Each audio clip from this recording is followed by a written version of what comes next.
Selamun aleyküm hürmetli seyirciler. Bu Yüz programması siz ile İmran Hüseyinov çalışmakta. Türkiye Cumhuriyeti Ukrayna'nın menfaatlarını ve toprağı bütünlüğünü destekley. Ama bu tek 5 yıldan ziyade devam etken korunuş değil. 1991 senesi Ukrayna'nın müstakilligini tanıgan birinci memleketlerinden biri aynı Türkiye Cumhuriyeti edi. Türkiye'nin menfaatları, kırıntılarının meselesi, bu ve diğer sorularga cevap biz Ukrayna'da Türkiye Cumhuriyeti'nin büyük elçisinden almağa tırışacağımız. Karşımda Yağmur Güldere. Selamun aleyküm. Birinciden davetiniz için minnettarlığımı bildirmege istedim. Hoş geldiniz. Ve mevzumuzga keçkende her zaman Recep Tayyip Erdoğan Ukrayna Türkiye için mühim ve stratejik ortak olarak olganını bildiriyor ve bu işbirlikinin Türkiye için değerliliği hakkında anlatabilirsiniz mi? Memnuniyetle. Öncelikle hoş geldiniz Büyükelçiliğimize. Ukrayna bizim için bir stratejik ortak. Şimdi stratejik ortak ne demek? Stratejik ortak sizin bir başka ülkeyle pek çok alanda işbirliğinizi en üst seviyeye taşıma kararınızdır. Böyle bir deklarasyondur. Şimdi Ukrayna bizim için tarih boyunca her zaman önemli, kıymetli bir ortak oldu. Zaten biliyorsunuz ta Osmanlı İmparatorluğu döneminde burada Ukrayna Halk Cumhuriyeti teşkil edildiğinde Osmanlı da buraya bir büyükelçi atamıştı. Biz o zamanki stratejik vizyonu bugün de muhafaza ediyoruz. Bugün de Ukrayna bizim için en önemli ortaklardan bir tanesi. Siyasi anlamda önemli bir ortak. Karadeniz üzerinden komşuyuz. Karadeniz Havzası bizim ortak evimiz. Burada her şey daha iyi olsun, ekonomiler düzelsin, insanlar barış, refah içinde yaşasın diye Ukrayna ile birlikte çalışıyoruz. İktisadi anlamda Ukrayna bizim için çok yakın bir partner. Maalesef ticaret hacmimiz istediğimiz yüksek seviyelerde değil ama 4 milyar dolar da hiç azımsanacak bir rakam değil. Cumhurbaşkanları bu rakam 10 milyar dolara çıksın istiyorlar. Bu konuda başta serbest ticaret anlaşmasının imzalanması olmak üzere bazı adımlar var gündemimizde. Bunları peyderpey gerçekleştirip ticaret hacmimizi önce 10 milyar dolara sonra da yarın 20 milyar dolara çıkarabiliriz diye düşünüyoruz. Yatırımlar önemli bir mesele. Bizim Türkiye olarak Ukrayna'da yaklaşık 3 milyar dolar yatırımımız var. Bu yatırımlar da kolaylıkla artabilir. Biliyorsunuz Devlet Başkanı Zelenski Ağustos ayında Türkiye'ye bir ziyaret yaptı. Bu ziyaretin İstanbul ayağında Türk yatırımcılara hitap etti. Ukrayna'ya yatırıma davet etti. Ticareti arttıralım dedi. Çok hızlı bir başlangıç var. Biz bu başlangıçla uyumlu şekilde ekonomik alanda da ilişkilerimiz gelişsin istiyoruz. Ama stratejik partnerlik sadece siyaset ve ticaretten ibaret de değil. Ukrayna bizim Karadeniz üstünden bir tarihi paylaştığımız, ortak kültürel paydalarımız olan da bir komşu. Ukraynaca'daki pek çok kelime Türkçeden geliyor. Başta Hürrem Sultan, Roxolana olmak üzere ortak tarihimizde pek çok sembolik figür var, pek çok insan var. Dolayısıyla biz Türkiye olarak Ukrayna'yı çok önemli bir ülke, çok önemli bir ortak olarak görüyoruz. Ve Ukrayna'nın yürüdüğü zor yolda en yüksek seviyelere çıkması için Ukrayna ile en yakın şekilde işbirliği içinde hareket ediyoruz. Ama sorum da bir kere tekrarlamağa isterim. Türkiye'nin buna nasıl menfaati var? Şöyle, Ukrayna'nın biz ta 1990'larda bir inisiyatifle çıktık ortaya. Karadeniz Ekonomik İşbirliği İnisiyatifi. Biz her zaman istiyoruz ki bölgelerdeki ülkeler birbirleriyle düşmanlık etmesin, dostluk etsin. Bölgelerde dostluk olursa bundan herkes menfaat sağlıyor. Kafkaslar'da, Karadeniz'de, Orta Doğu'da, Akdeniz'de Türkiye hep bütün gelişmelerin ortasında. Bundan dolayı biz istiyoruz ki bölgemizde sulh olsun. Zaten Atatürk de biliyorsunuz yurtta sulh, cihanda sulh diyerek aynı felsefeyi ortaya koymuş bir liderdi. Biz istiyoruz ki Ukrayna reform sürecini tamamlasın. Ukrayna barış içinde olsun. Ukrayna'nın sınırları emniyet altında olsun. Ve biz paralarımızı askeri harcamalara değil okullara harcayalım. Yarınlarımıza yatırım yapalım. Yeni teknoloji projeleri üretelim. Hep birlikte bu bölgeyi çocuklarımız için daha güzel bir bölge yapalım. Bizim bütün gündemimiz bu. Bunun için de Ukrayna'nın bu reform sürecinde ilerlemesi, iki ayağın üstünde güçlü bir şekilde durması gerekir. Biz bu açıdan Ukrayna'yı her anlamda destekliyoruz. Türkiye ve Ukrayna liderlerinin konuşuunda Cumhurbaşkanı Erdoğan bu sefer Kırım Ukrayna'nın ayrılmaz bir parçası olganını ve Yarımada'nın Rusya tarafından kanunsuz işgalini hiçbir zaman tanımaz deyip bildirdi. Sizce bu prinsipal pozitsiya neyle bağlı? Şimdi onun cevabı basit. Uluslararası hukukta, uluslararası ilişkilerde bütün ülkelerin uyması gereken kurallar var, kaideler var, ilkeler var. Bu ilkelerden belki de en önemlisi sınırların dokunulmazlığıdır. Toprak bütünlüğünün kutsallığıdır. Ukrayna'nın uluslararası toplum tarafından kabul edilmiş sınırları var. Bu sınırlar Kırım'ı da kapsıyor. Dolayısıyla 2014 yılında yapılan referandumu biz geçerli saymıyoruz. Bunu kabul etmiyoruz. Bunu da 2014 yılından beri aynı şekilde söylemeye devam ediyoruz. Bunu söylerken dediğim gibi gözettiğimiz temel prensip sınırların dokunulmazlığıdır. Ülkelerin toprak bütünlüğünün kutsallığıdır.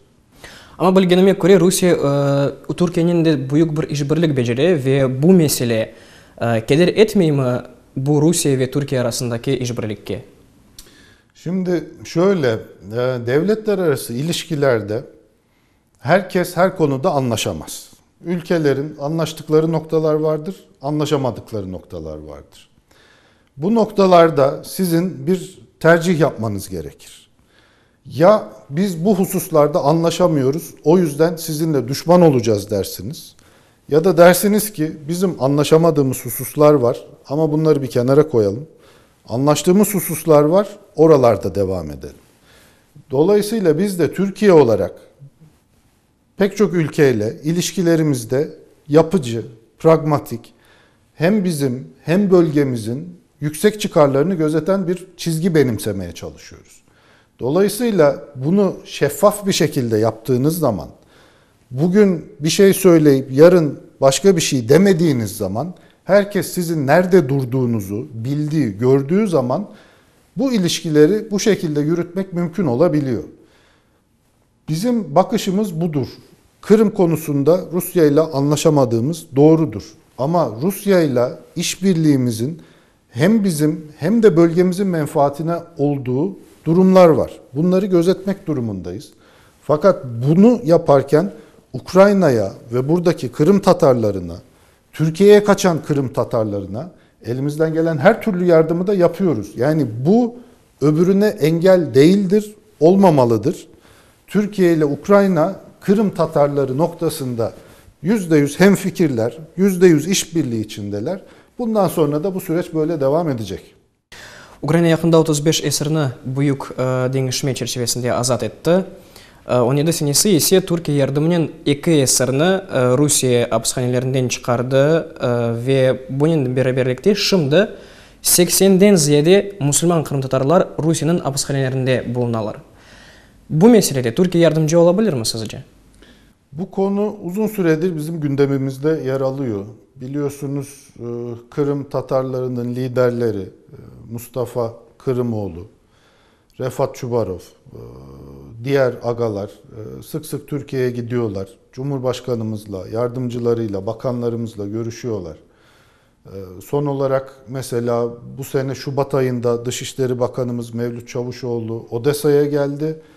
Mustafa Kırımoğlu ve diğer Tatar liderleriyle bir araya geldi. Ardından Zelenski'nin yemin töreni için Cumhurbaşkanı Yardımcımız Sayın Fuat Oktay buraya geldi. O da yine Kırım Tatar liderliğiyle buluştu. Bu görüşmelerde biz Kırım Tatarlarının her türlü ihtiyaçlarını ayrıntılı biçimde görüşüyoruz. Yani bu ev ihtiyacıdır, okul ihtiyacıdır, cami ihtiyacıdır. Bütün bunlar ayrıntılı şekilde konuşuluyor. Bunların yanında tabii ki Kırım Tatarlarından şu anda özgürlüklerinden mahrum bırakılmış olanların durumunu da görüşüyoruz. Bu konularda Türkiye olarak biz gerekli kanallardan gerekli mesajları veriyoruz, yardımcı olmaya çalışıyoruz. İnşallah bu çabalarımız bir netice verir. Daha önce dediğiniz gibi bu kanalları işleterek bazı somut başarılar elde etmiştik. İnşallah yenilerini de elde etme imkanı mümkün olur. Sizce Ukrayna, Rusya ve Türkiye arasında bu esirler meselesinde münasebetlerin şansları var mı?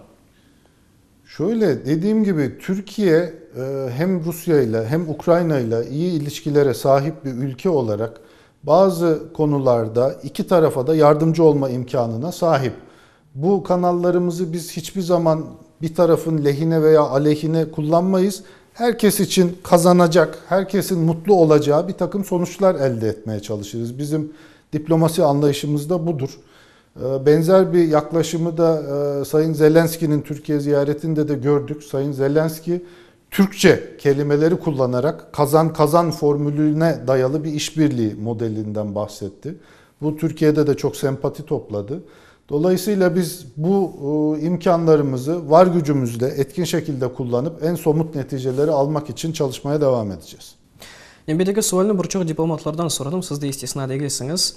Yani Ukrayna ve Türkiye münasebetleri arasında Kırım Tatarlar nasıl bir yerini alır? Bu çok zor bir soru, cevaplaması zor bir soru. Çünkü Kırım Tatarları bizim için yabancı değil. Kırım Tatarları zaten bizim bir parçamız.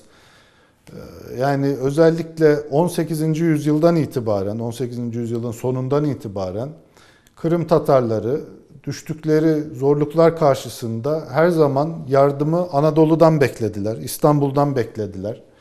Biz de bu konuda elimizden geleni yaptık. Yapamadığımız haller oldu. O zaman yerini yurdunu bırakan, Anadolu'ya yerleşen Kırım Tatarları oldu. Bugün Türkiye'de Kırım Tatar kökenli ailelerin, insanların sayısı için 3 milyonu telaffuz edenler var. Kimisi 5 milyon dahi diyebiliyor. Yani Türkiye'de hemen her ailede biraz eşelediğiniz zaman muhakkak bir Kırım Tatar bağlantısı çıkar. Ben de istisna değilim. Benim de baba tarafımda bir kanat Dobruca Tatarlarındandır. Dolayısıyla evimizde çiğ börek pişmiştir. Annemiz çiğ börek pişirmeyi bilir. Hani o kültür bizim zaten bir parçamız olduğu için Ukrayna ile ilişkilerimizde de bu bir katma değer yaratıyor. Şimdi bunu şöyle düşünebilirsiniz. Bir binanın en önemli parçası temeldir. Temel çürük olursa o bina yükselmez, gevşek olur. Türkiye-Ukrayna ilişkilerinin de çok sağlam bir temeli var. Çünkü ortak paydamız Kırım Tatarları. Veya başka bir örnek vermek gerekirse ben sporla ilgilenen bir insanım, takım sporları yapan bir insanım. Şimdi takımlarda bazen bazı oyuncular vardır. O oyuncu takımdaysa takım daha bir güzel oynar. Ama o çıkınca kimse birbiriyle iyi bir iletişim, iyi bir takım oyunu yakalayamaz. Kırım Tatarları böyle bir rol oynuyor aslında. Biz Ukrayna ile Türkiye'yi aynı takım olarak görüyoruz. Tek bir takım olarak görüyoruz. Kırım Tatarları da bu takımın iyi oynamasını sağlayan çok özel bir role sahipler. Çünkü Kırım Tatar liderliği, buradaki soydaşlarımız, Ukrayna'nın farklı yerlerinde yaşayan Tatarlar, Türkiye'nin farklı köşelerindeki Kırım Tatarları, bunlar hep ilişkiler için pozitif bir enerji veriyorlar. Nitekim Sayın Zelenski de Ağustos'ta Türkiye'ye gittiğinde Ankara'da önce Anıtkabir'e uğradı, ondan sonra gitti bir Kırım Tatar Dernek açılışı yaptı. Kırım Tatarlarının bu pozitif enerjisini, bu yaratıcı gücünü biz Türkiye-Ukrayna ilişkileri için hep müspet bir kaynak olarak görüyoruz. Avgust ayında Ukrayna Prezidenti Volodymyr Zelenskiy Türkiye Cumhurbaşkanı Başkanı ile Recep Tayyip Erdoğan'ın görüştü. Ve onun beraber Kırım Tatar milli lideri Mustafa Cemilov ve Ukrayna parlamentosunun milletvekili Rustem Umerov var idiler. Şimdi eğer de biz böyle misal olarak aytsak, bu iki Kırım Tatar bu resmi ziyarette bulunmasalar, umumen alsak Kırım Tatarlar Ukrayna ve Türkiye arasındaki münasebetler arasında olmasalar, bu münasebetler nasıl olur ya da sizce? Şüphesiz bu kadar hızlı bir başlangıç yapamazdık.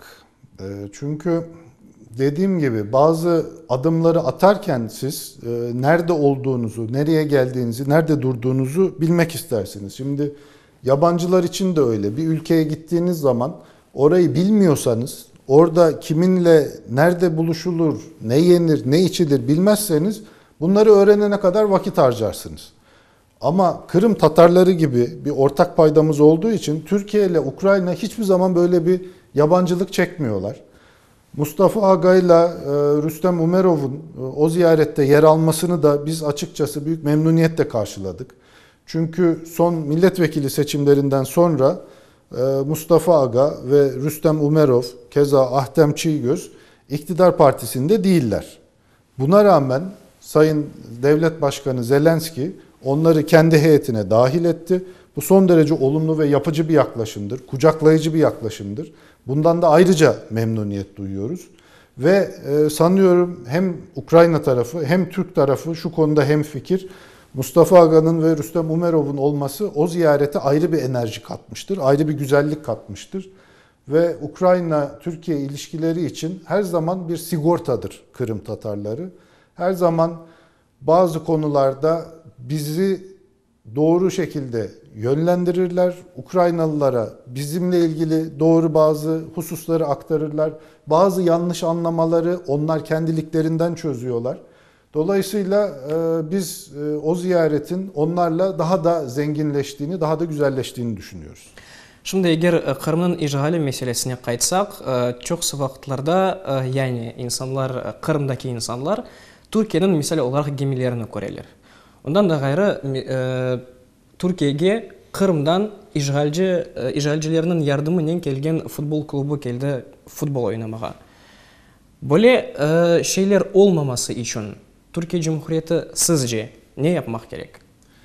Şimdi şöyle, Türkiye'den doğrudan Kırım'a gemi seferleri düzenlenmemesi için alınmış yasal tedbirler var. Bazı hukuktaki gri alanları kullanarak, bazı yasal boşluklardan yararlanarak zaman zaman bu tür bazı gayretler olduğunu görüyoruz, biliyoruz. Bunları engellemek için de bu raporlar geldikçe ilave tedbirler ne alınabilir? Bunların hepsi değerlendiriliyor. Ama neticede Türkiye resmi olarak Kırım'ı Ukrayna'nın parçası olarak görüyor ve burada öyle çok düzenli, büyük seferlerden söz etmiyoruz. Türk bayraklı bir geminin oraya gitmemesi için her türlü tedbir alınmış durumda. Ama dediğim gibi sistemini kapatıp üçüncü ülkelere gidip oradan dolaşıp vesaire bir takım böyle gri alanları kullanmak isteyenlere karşı da ilave tedbirler alınıyor. Onun ötesinde Türkiye'de zaman zaman bazı farklı yaklaşımlar ortaya çıkabiliyor. Türkiye'deki Kırım Tatarlarının büyük çoğunluğu da ilhakı tanımayan bir çizgideler. Buna mukabil farklı yaklaşımlara sahip Türk vatandaşları da olabilir Kırım Tatar kökenli. Buralarda bizim devlet olarak duruşumuz bellidir. Vatandaşlarımızın bazıları öyle düşünür, bazıları böyle düşünür. Fakat bizim duruşumuz açıktır, nettir. O da Kırım'ın Ukrayna'ya ait olduğudur. Cumhurbaşkanımız da bunu zaten çok açık bir şekilde söylüyor. Nöbetdeki sual meraklı olacak. Yani Türkiye halkı sizce, yani siz Türkiye'de çok olasınız, Türkiye'nin büyük elçisi olasınız. Türkiye halkı Kırım'ı şimdiki zamanda kimin toprağı deyip sayar? Türk halkının büyük çoğunluğu Kırım'ın Ukrayna'ya ait olduğunu kabul ediyor. Yani bu konuda bence bir tereddüt yok. Çok sağ olunuz. Şimdi endi söylerim bitti. Sayılı dostlar, men ise sizlerge hatırlatam, studiyamızda Yağmur Gülderet, Türkiye'nin Ukrayna'da büyük elçisi bulundu. Biz ise suhbatimizni yakunlaymiz. Men sizden sağlıklaşam. O'zingizga muqayt olunuz. Sağlıkla qalınız.